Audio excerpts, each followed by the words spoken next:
Chapter 27. Ellie. During the ride from the airport, we drive through the town where the ski resort is. Surrounded by mountains, there's one main street. I spot smaller streets with cafes and gift shops as we make our way past the houses and apartment buildings. I have no idea what to expect, so when we reach an area with detached houses and they get bigger, I'm a little surprised. The driver turns onto a private road and stops outside of a huge house. It looks like a small hotel with its unpainted walls and many gables. I'm still staring at it when the front door opens and Charlie steps out, followed by a man in a knitted sweater with reindeer on it. Ellie. She comes down the steps in a pair of fluffy slippers, and I meet her so she won't have to step onto the snow with them. You made it. How was your flight? She hugs me tightly, and I can feel she's more relaxed here than she was at Dirty. It was fine. Thank you so much for arranging it all. The man, who I assume is George, has already helped the driver get my bags. We are so happy to have you here, he says as he puts the bags inside the door. Yes, Ellie, this is George Rowland. George, this is Ellie. Your aunt talks a lot about you and your sister Lydia, he smiles and holds out a hand. I take it. His handshake is warm and firm. It's so nice of you to let me stay here. He waves off my comment. I love having a house full of people. I never had kids of my own, so this is great. Come inside, I'm getting cold, Charlie says and pulls her long flowy cardigan closer. Yes, come on in, George says and puts an arm over Charlie's shoulders as if it was the most natural thing in the world for him to warm her up. The inside is as spectacular as the outside. There's a staircase leading up to the second floor in the open lobby. Straight ahead, I glean a living room and a spectacular view of the mountains. This is the dining room, my aunt says and opens a door to a cozy room with a table large enough to fit 12 people. The bedrooms are all upstairs. She takes me on a quick tour of the house, showing me the extravagant kitchen with a dining nook, breakfast bar, and more breathtaking views.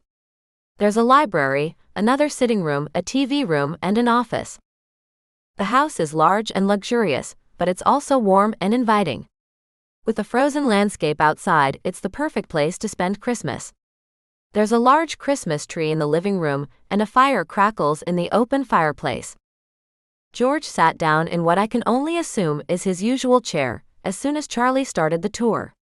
He's reading a book and stretching out his feet towards the fire, and somehow it makes it homey. When Charlie starts talking about showing me the skis in the garage so I can choose a pair to borrow, he lowers his book. Pumpkin, the girl just spent hours traveling. Perhaps she wants to see her room and unpack. Maybe have a moment to herself. I smile at him, and for some reason I imagine him smoking a pipe. He's not old, maybe nearing 50, but he has a calm energy about him, which seems to balance Charlie's chaos. Of course. Come on, Ellie. Let me, George gets up. I'll show her and you have a seat. Charlie beams up at him as he calmly walks out of the living room and grabs my bags. He's so considerate, Charlie sighs. I follow George up the stairs. Our room is down there, he points down the hallway. But we thought you kids would be more comfortable at some distance from us. Us kids? I ask as I follow him past a painting of the mountains in the summertime. Yes, my friend will be joining us with his family. I think his son is about your age. And he's bringing a friend.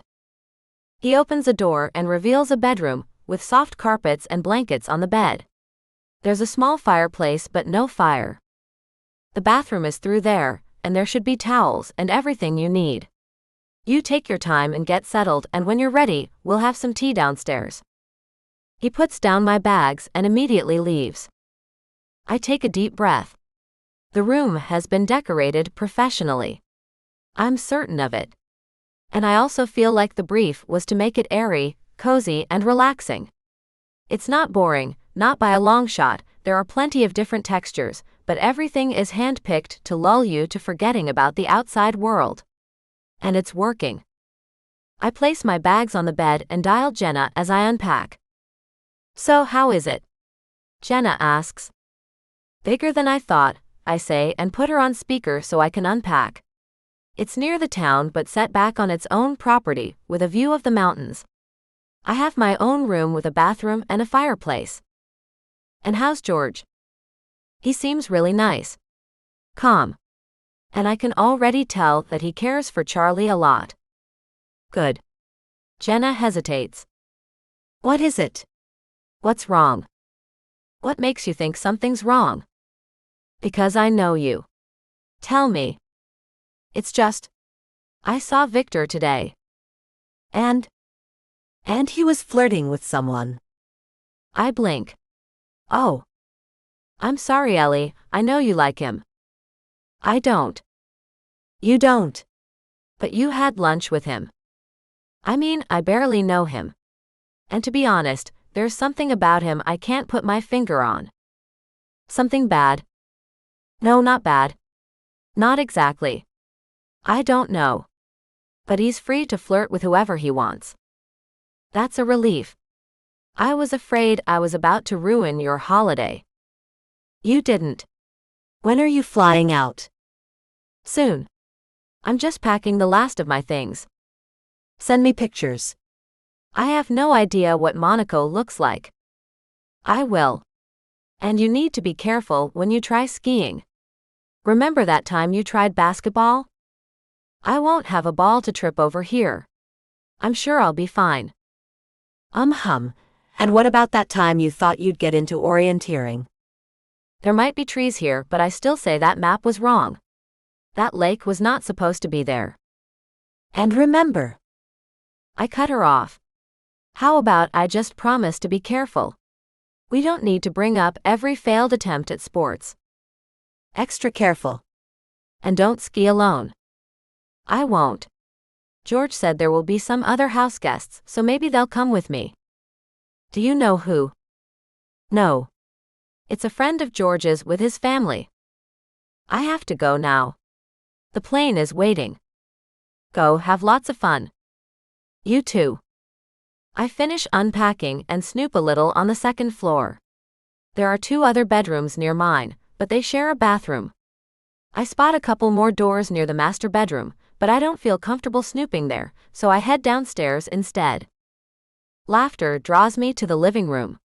George is sitting in his chair while Charlie is at a small desk. She's writing something down, and George is snickering as he's returning to his book. Ellie, is your room okay? George asks. It's perfect, I say, and stretch out in another of the chairs in front of the fire. Thank you so much again. He nods and keeps reading. You have no allergies, right? Charlie asks. Me? No. Good, I'm just planning the menu for the week. So, who exactly is coming? Is it someone I know? Oh, it's the Darcys. I don't know if you know them, Charlie says. But I'm pretty sure their son goes to UNI. Patrick Darcy is a friend of mine, George says. We've been doing business together for well over 20 years. His wife is Ava. Her mother has a small house nearby. They like to visit her for Christmas, but her place is too small to fit them all. So they usually stay here with me. And is Dee coming? I ask with my heart in my throat. I mean Dylan. Oh, you know him, Charlie says. That's good, then you'll have someone to spend some time with this week. He's bringing a friend as well, but I'm not sure who, George says. It's going to be so much fun to have a house full of people, Charlie says. But let me go get the tea. I smile and stare into the fire. This is going to be a strange Christmas. Especially if the friend is Julian. I hope it's not. I wonder if I should call Jenna and tell her, but I decide against it. She'd only worry, and there's nothing either of us can do. The fire crackles, and it hits me. Dee will be sleeping down the hall from me. We're both going to be in the same house. I may not like him, but being this close to him is bound to create some interesting situations.